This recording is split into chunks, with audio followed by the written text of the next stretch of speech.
Our diplomas are no longer going to be as valuable as they've always been because employers are going to have different signals available to them to evaluate how smart and how well motivated students are. There's this toxic cocktail of low endowment per student, high tuition, low experience, low certification. Those universities could be out of business in a year.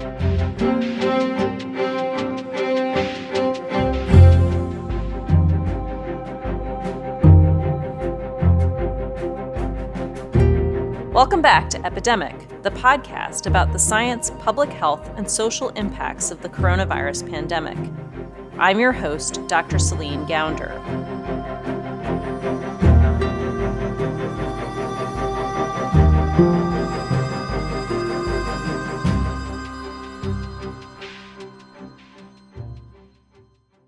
Okay, I've got to say, I love the movie Good Will Hunting. It takes me back to my residency days in Boston. In case you've never seen it, Matt Damon plays a young, self-taught math genius who works as a janitor at MIT.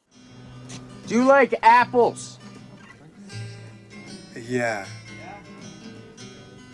Well, I got a number. How do you like them apples? I did my residency at Mass General, and there was a bar just across the river that I used to go to in Cambridge. A famous scene from the movie was shot there. Matt Damon's character, Will, stands up to a snobbish bully who tries to embarrass one of his friends. You dropped $150 grand on a f***ing education you could have got for $1.50 in late charges at the public library. Yeah, but I will have a degree. And you'll be serving my kids fries at a drive-thru on our way to a skiing trip. Yeah, and that scene's so crushing, right? This is Michael Smith. Will Hunting has a world of talent, but he doesn't have the money to demonstrate that talent to the market. Will Hunting is not alone in our current world. Michael is a professor at Carnegie Mellon. His research focuses on technology and how it affects the way markets and industries work. Anytime you've got a talented person who can't show their talent in the marketplace, that's bad for them, and it's bad for me and you too. University education has gotten even more expensive since Good Will Hunting was released in 1997. And diplomas, especially from elite schools, are a big leg up when it comes to high-paying jobs and social mobility in the United States. But this system has been rocked by the pandemic. After starting the school year with high hopes, the persistent threat of a highly infectious virus shattering many college plans. From every corner of the country, there are new announcements like Columbia's, canceling in-person learning, postponing sports, and that's as some schools who have reopened fight sprouting outbreaks. For many students, their classes have moved online during the pandemic, and this is creating big problems for many colleges and universities. One of the first schools to take dramatic action was Ohio Wesleyan University. Reduced revenues from students staying home drove the university to eliminate 18 majors. Ohio Wesleyan previously announced it was cutting 44 non-faculty positions as part of a multi-million-dollar cost-cutting measure. And some colleges have already closed their doors. Many universities reopened this fall with a mix of in-person and online learning. But with coronavirus cases surging as we record this episode in November, it's unclear how many schools will offer in-person classes this spring. But the pandemic is also creating new opportunities to reimagine what higher education could look like. This episode is the first in a series looking at how the pandemic has disrupted different sectors of the economy. Education startups and big tech have been eyeing traditional higher education for years. And the pandemic may be the shock that pushes these alternatives into the mainstream. What we're missing is the ways that online education can actually deliver new sources of value for our customers. That's where the threat's going to come in. And hit the reset button on higher education in the United States. So I think there's an opportunity to dramatically expand enrollments using small and big tech, dramatically decrease costs, and move back to where we were at the last half of the 20th century, where education was the primary vehicle for upward mobility. Today on Epidemic, how the coronavirus is disrupting higher education.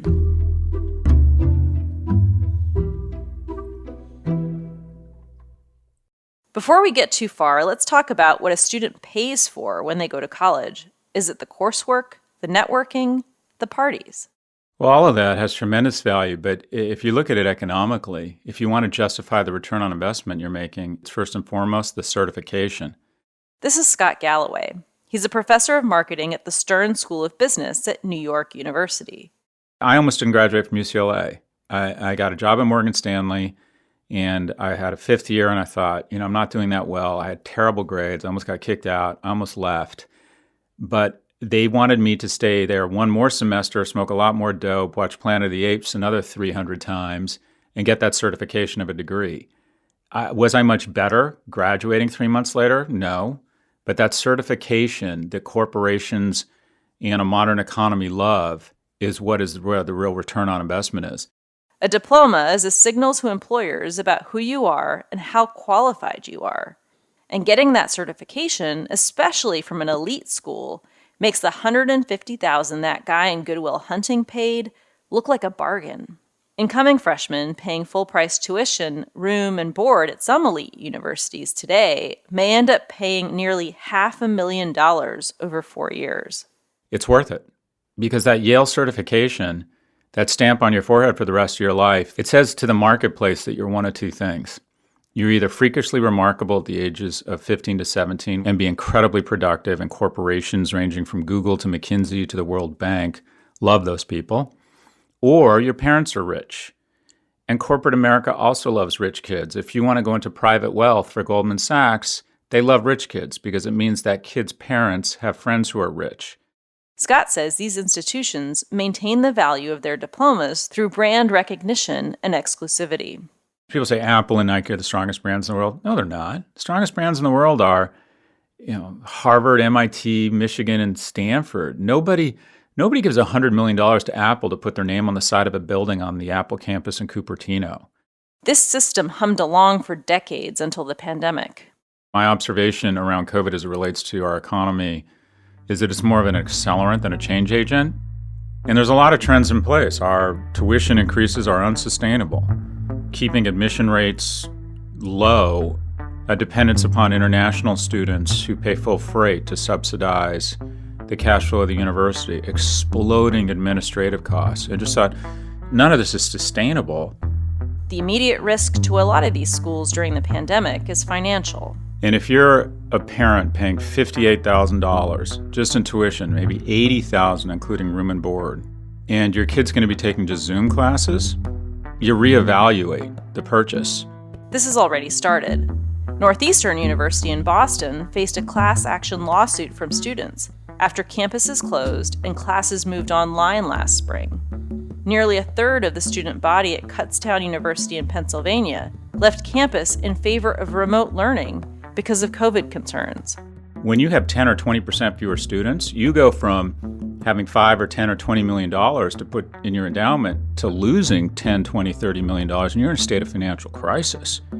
And a lot of these universities, if they can't offer the Dead Poet Society, leafy football, amazing adult childcare experience, the people aren't going to pay a Mercedes price for a Hyundai. I mean, the reckoning is coming. And the reckoning won't be evenly distributed. Scott thinks the top-tier schools, Ivy League institutions, and flagship state schools, like the University of Michigan, will be fine in the long run. Scott says that community colleges will also do okay. The community colleges are more resilient than you might think. If you're Cal State, you have 500,000 kids, you charge $7,000 and $17,000 for in-state and out-of-state tuition respectively. 83% of your students are commuters. So they're paying a fairly reasonable cost, and they have never paid that money in exchange for this typical collegiate experience. They're paying for education and some certification at a low price. Their value proposition is largely intact or remains intact in an era of COVID. The real trouble is going to be what Scott calls Tier 2 and Tier 3 schools, colleges that don't have strong brand name recognition, whose students don't graduate into well-paying jobs, but still charge Tier 1 tuition. Those universities could be out of business in a year. And there's something else besides the bottom line pressing down on transitional higher education during the pandemic: big tech. I am confident one or more of them is going to go directly into the business of education/certification. If Google were to partner with the University of Washington or Berkeley and offer a 2-year intensive programming curriculum, there's a large job market for that. Google's former CEO, Eric Schmidt, has already announced plans to help the U.S. government create its own university certification program for AI and cybersecurity. Many tech giants are already looking elsewhere to find their top talent. So Google very publicly says that they've looked at their data, and what they discovered is that the school you graduated from and the grades you got at that school, even the major you had at a school, isn't all that valuable for them when they try to predict whether you're going to be a good Google employee. What is valuable to them is how well you do on their entrance exam. Another example Michael gave was a website called Kaggle. Basically, it's a crowdsourcing platform for very difficult data analytics problems. Companies, government agencies, and researchers post problems on the site, and anyone can try to solve them. Back in 2015, the number 1 ranked data scientist on the website was an engineer in Brazil.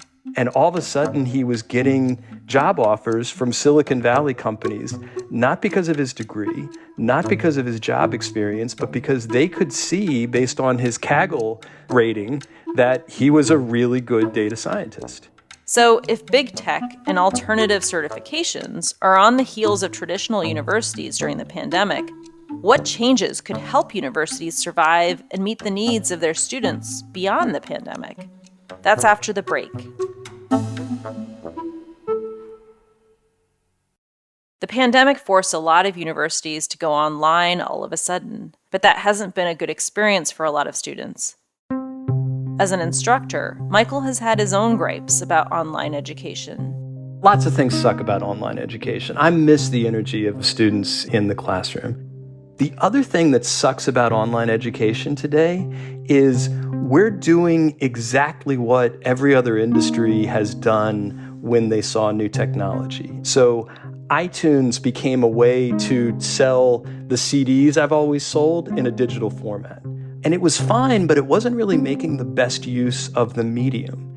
It really took Spotify and Netflix to think hard about, we don't actually want to sell albums. We want to give you access to all the world's music. What we haven't created yet is the Netflix or Spotify of education. One educational startup that's getting a lot of attention is called Outlier. I hope this course can be a gateway to help students from different backgrounds to start their college career. Calculus has been taught the same way for 100 years. It hasn't changed. And calculus is like a $7 billion business. Find the best calculus instructor in the world, put in place incredible production values, and teach it for 1/10 of the cost, and let the kids get credits from the University of Pittsburgh. You pay $400 for calculus instead of $4,000. Welcome to Calculus 1. Let's get started. Let's get started. Let's get started. Whether it's Outlier or another company, remote learning needs a killer app to break into the wider market. Until then, people aren't too wild about online learning. The Pew Research Center reported in October that only 30% of U.S. adults surveyed thought online courses offered the same educational value as in-person learning. But Michael says that 30% might be an important tipping point. New online platforms don't have to be as good as the residential experience. They just have to be good enough while costing less than $100,000 and taking less than 4 years of a student's time. Michael says this is a great example of disruptive innovation, the theory coined by Clayton Christensen. To me, the real genius of his disruptive change theory is he noticed this pattern where companies would fail because they were too focused on the needs of their existing customers. They ignored how new technologies could serve the needs of a whole new customer group. And then they ignored the fact that those new technologies would get better fast enough so that it would start to siphon away some of their existing customers.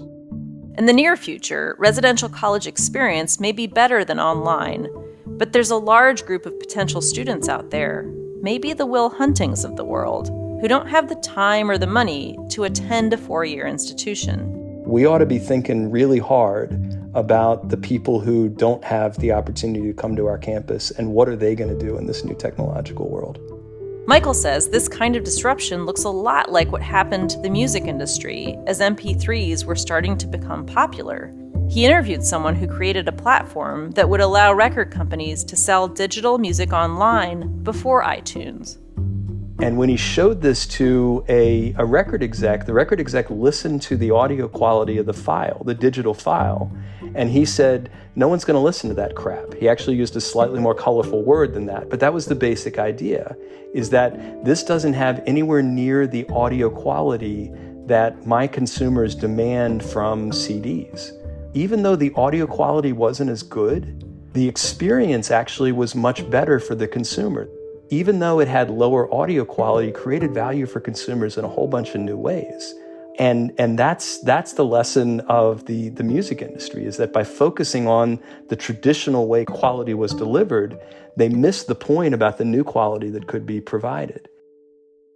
And this disruption has already started in academia. Michael has been studying how technology transformed one university and destroyed another. In 1996, Paul Leblanc became president of a small liberal arts college in Vermont called Marlborough College. The college had been struggling with enrollment, and Paul wanted to implement his vision to reinvent the college for the age of the internet. The board was not impressed. In 2003, Paul left Marlborough to become president at Southern New Hampshire University. Today, Southern New Hampshire University is one of the most powerful universities when it comes to online education. Paul Leblanc increased their enrollment from 3,000 students to 135,000 students. And Southern New Hampshire projects that it'll have 300,000 students by 2023. So Southern New Hampshire, by being willing to change their business model to pursue their mission of educating students, is doing really well. What happened to Marlborough College? It ceased all operations in August. When it closed, it had just 150 students.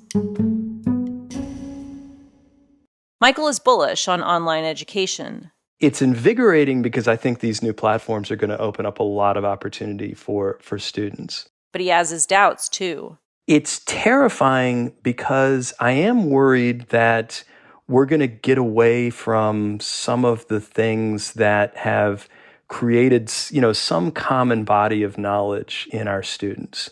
Degrees or certifications that are narrowly tailored may be better for students' time and wallets, but it runs the risk of creating the same kinds of echo chambers as social media.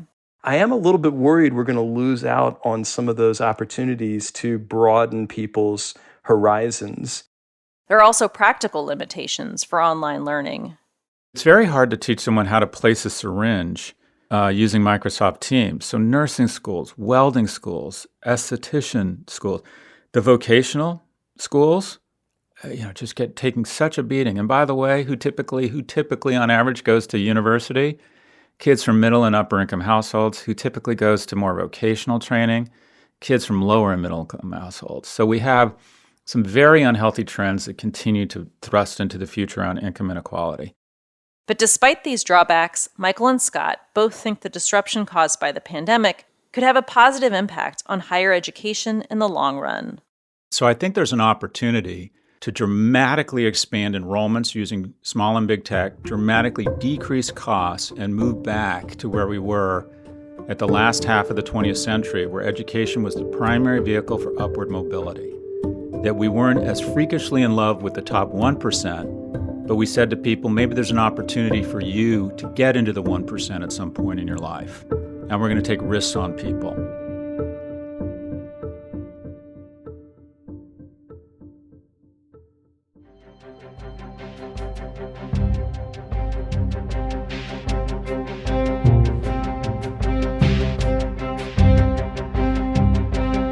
Epidemic is brought to you by Just Human Productions. We're funded in part by listeners like you. We're powered and distributed by Simplecast. Today's episode was produced by Zach Dyer and me. Our music is by the Blue Dot Sessions. Our interns are Tabitha Gordillo, Annabelle Chen, and Brian Chen. If you enjoy the show, please tell a friend about it today. And if you haven't already done so, leave us a review on Apple Podcasts. It helps more people find out about the show. And Just Human Productions is now on Instagram. Check us out at Just Human Productions to learn more about the characters and big ideas we cover on Epidemic and our sister podcast, American Diagnosis.